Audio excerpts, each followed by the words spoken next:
Fala galera, vamos para mais uma aula do nosso curso de Solidity e hoje você vai aprender como que você deposita dinheiro em um contrato e como que você retira dinheiro desse contrato.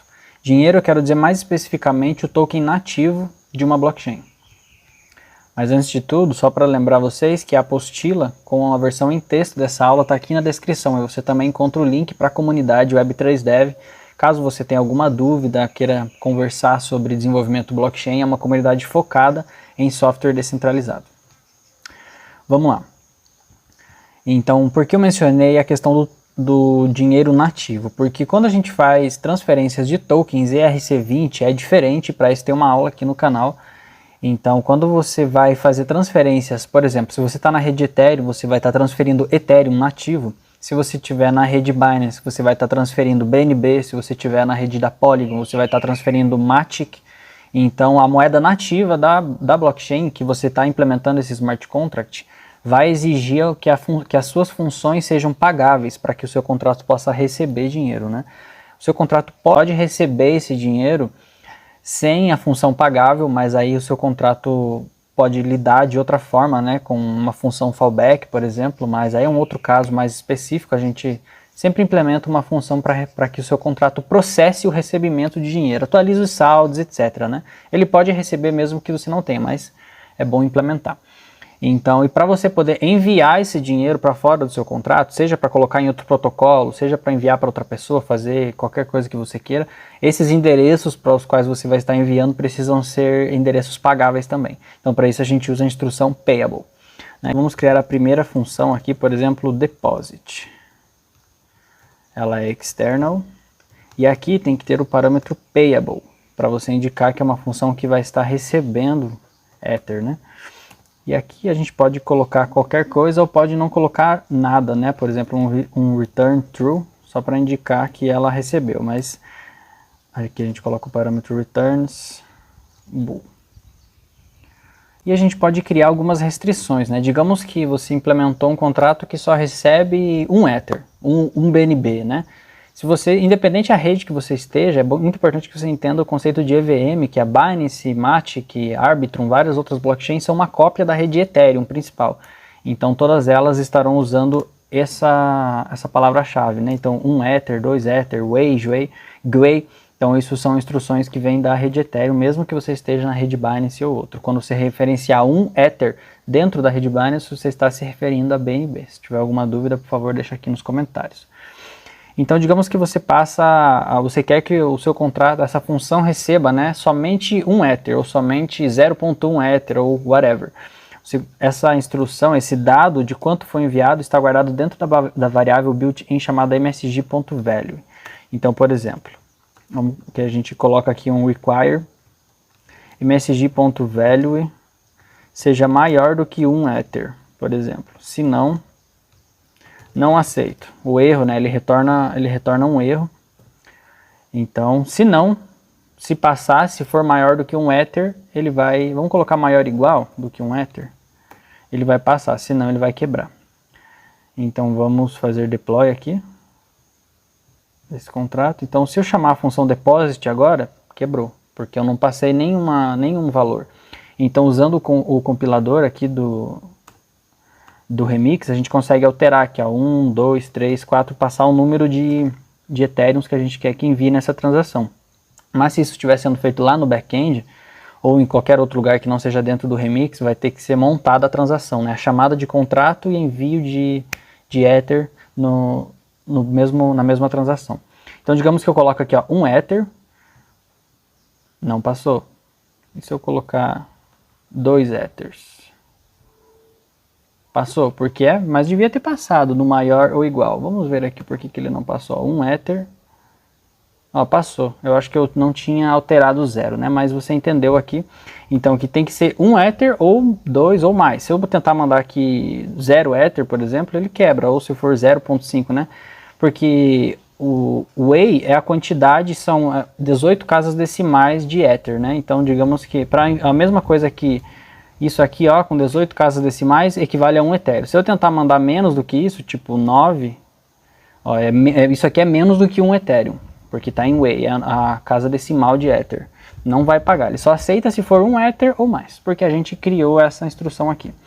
Se eu não colocar a instrução payable aqui, eu acho que não vai nem funcionar esse require aqui, ó, o msg.value só é acessível em funções payable. Então a gente precisa da instrução payable aqui para que essa função possa receber Ether. Então vamos lá. Digamos que agora a gente queira acessar o saldo desse contrato. Então a gente vai criar uma função balance, por exemplo. E ela é external, view, returns, uint. Ela não altera nada, por isso que ela é do tipo view. Então aqui ela vai dar um return address this. É assim que a gente acessa o saldo de um endereço. Se eu passasse aqui um endereço como parâmetro dessa função, em vez de usar o address this aqui e usasse o endereço que eu peguei do parâmetro da função e acessasse o balance, eu ia acessar a quantidade de Ether ou BNB, enfim, que esse endereço possui, né? Então agora, se eu fizer deploy novamente aqui, ó, desse contrato e enviar, vamos colocar aqui, ó, montar a transação com um Ether deposit, então e der o balance agora, eu vejo que esse contrato possui um Ether dentro dele. Se eu enviar mais 2 aqui e chamar a função deposit, der um balance, agora tem 3 Ether. Então digamos que agora eu queira sacar, né? Então eu falei que nesse vídeo a gente vai ver como que deposita Ether em um contrato e como que remove, né? Como que retira, como que você saca o dinheiro desse contrato. Então a gente vai criar uma função, a gente vai criar duas funções. Tem duas formas de você fazer transferências. É usando a função send e é usando a função transfer. A diferença entre ambas depende muito do contexto. Então a função send, ela retorna um true ou um false quando a transação foi ok ou foi falha, né? Ela retorna uma informação, deu boa ou não deu boa. E a função transfer, ela não retorna nada e ela somente reverte tudo caso tenha dado falha. Vamos ver como isso funciona. Então vamos ver que há um saque. Vou criar o saque send.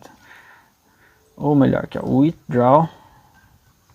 Às vezes eu vou misturar português, inglês, enfim. Withdraw send, então ela é external. Lembrando que aqui eu preciso passar um endereço de para onde que eu estou enviando, né? De para quem que eu vou enviar. Se eu não passar nada, eu vou usar o msg.sender aqui. Depois eu vou criar um usando um endereço para vocês verem. Eu tenho que passar pelo menos a quantidade, né? Então, o uint 256 com o amount. Quanto que é que eu estou sacando? Então, eu poderia colocar somente direto aqui ao payable, msg.sender, que é quem está enviando essa transação. Então, o endereço de quem está enviando está guardado dentro da variável msg.sender, porém eu estou transformando ele num endereço payable para que ele possa receber Ether, senão ele não consegue. Então, eu posso usar aqui, ó, send amount.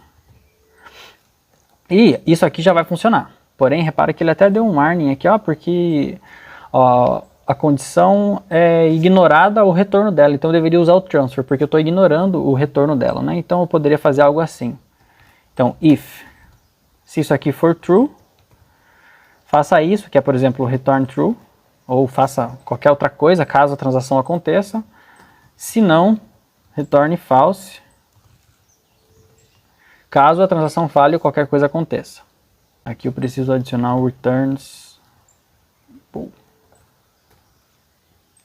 Então você vai ver que agora já vai funcionar.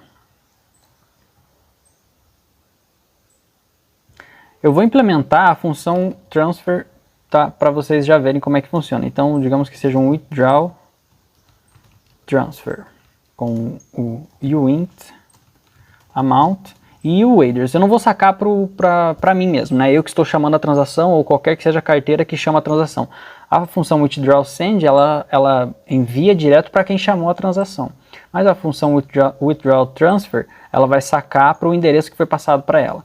Então se eu colocar aqui, por exemplo, só o endereço aqui, ó, ela não vai conseguir fazer uma transferência. Eu preciso dizer que esse endereço é payable. Então payable external. E aqui eu coloco o endereço, pronto, transfer com o amount. Então, qual é a situação de uso do transfer e qual é a situação do uso do send, né?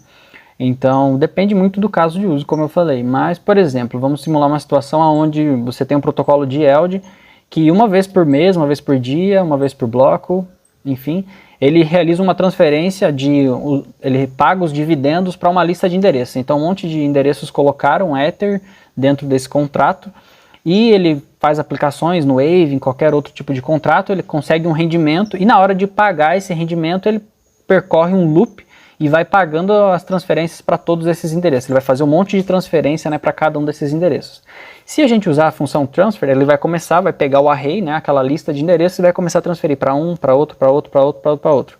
Se algum desses endereços, né, for um contrato, não for somente wallets de pessoas, né, external ownable accounts, não for somente uma wallet comum, mas for um contrato, e esse contrato implementou alguma função que ele recusa Ether, tem contratos maliciosos que fazem isso, então ele recusa Ether, ele não aceita, o que vai acontecer é que o nosso contrato, né, o seu contrato, vai tentar enviar para esse endereço vai recusar, e então a função transfer, em vez dela só de retornar um falso e dizer não consegui transferir, ela reverte tudo. Então todas as primeiras transferências que ela já fez vai ser tudo revertido. Então ela reverte tudo. E toda a transação que você estava incluindo naquele bloco é revertida. Por isso que a função transfer ela deve ser incluída quando não tem um caso desse, não é uma situação dessa. Então você precisa avaliar se, eu quero usar um send, eu quero usar um transfer, dá uma pesquisada a mais para ver qual que é a situação em que você usa cada uma delas, porque a transfer pode rolar um bug no seu contrato. Então se você tentar enviar esse Ether para um outro contrato que não soube lidar, o erro daquele contrato se propaga no seu. Enquanto o withdrawal send, você pode lidar com esse erro, né? Caso dê um false, caso dê um true, você consegue contornar ele. Então vamos lá. Withdrawal sender, withdrawal não vai ser para o msg.sender, ele vai ser para um endereço que eu passei, mas caso fosse eu iria copiar essa mesma instrução aqui, transformar o msg.sender em payable e fazer o transfer para ele. Então vamos fazer o deploy aqui. Então nós temos as funções aqui, eu preciso enviar Ether para esse contrato, eu vou enviar 5 Ether para esse contrato, usando a função deposit. Agora se eu der um balance, esse contrato possui 5 Ether, pode ver que o endereço da minha wallet, todas elas têm 100 Ethers aqui, só essa aqui tem menos, porque a gente gastou. Então se eu der um withdrawal sender aqui, 1, por exemplo, vamos ver se vai funcionar. Ele conseguiu sacar, só que repara que ele não sacou um Ether, ele sacou um Wei, porque cada Ether equivale a muitos Weis. E aqui ele calcula esse amount aqui, eu não passei que era Ether, eu passei somente o amount, não informei ele que era Ether. Então vamos usar um conversor aqui, Ether to Wei. Ether Unit Converter. Aqui, eu quero um Ether é igual a isso aqui em Wei. Então digamos que eu queira sacar um Ether inteiro. Agora sim, agora eu saquei um Ether inteiro e voltou para cá, 89, já aumentou. Certo, então a função transfer, se ela der falha, vamos tentar enviar um valor menor aqui, um valor que não tenha, por exemplo, aqui, vamos tentar acrescentar um 0 aqui, tentar dar um withdrawal sender. Ela executou, porém retorna, repara que o output dela foi bool. Ela não deu erro porque ela executou, mas ela tentou fazer, deu falso, ele retornou falso, o saldo não foi enviado, se eu der um balance aqui é a mesma coisa. Ou seja, porque eu tratei esse erro só dando um retorno falso, eu poderia quebrar, reverter a transação, fazer o que eu quiser aqui, né, criar um tipo de subrotina para tratar com esse erro, porque ele tentou fazer, não conseguiu e não deu erro nenhum. Agora vamos tentar sacar, vamos mandar Ether para esse último endereço aqui, Então você repara, eu vou copiar aqui, ele tem 100. Usando o primeiro aqui, se eu vier aqui agora e colar o endereço, esse amount aqui, vamos tirar um 0, porque a gente vai enviar somente um, tentar fazer a transação, ele aconteceu normalmente, e se eu olhar o saldo desse endereço aqui, agora é 101, porque eu saquei para outro endereço. Porém, vamos tentar sacar um valor que não existe aqui, 100. Eu saquei um valor mais, ele quebrou tudo. Independente se eu tivesse colocado um monte de instrução nisso, tipo, faça uma requisição, pegue o saldo da Liquid Pool, mova para o meu contrato, né, verifique se já tem porque imagina que esse usuário está tentando fazer um saque. E aí a gente pode executar um monte de instruções, ele verifique se já tem retorno, se ele está dentro do período, se ele está, atualize. Né, ele já sacou, agora ele só pode sacar daqui 30 dias, ou whatever que você implemente ali, mas se no final de tudo a transação falha, ele reverte tudo. E o withdrawal sender, ele não reverte, ele somente retorna um false, e é você que implementa a lógica do que você quer fazer, se der certo ou se der errado, certo? Então aqui a gente implementou como depositar, como tirar. O que fazer com o dinheiro no meio, isso você precisará interagir com outros contratos, e essa vai ser a nossa próxima aula, a aula 18, que será sobre como interagir com outros contratos. Te vejo lá. E não se esquece de se inscrever no canal. Se ficou alguma dúvida, comenta aqui, deixa aqui nos comentários. Não esquece de deixar seu like, se inscreve aí porque ajuda pra caramba. Te vejo na próxima aula.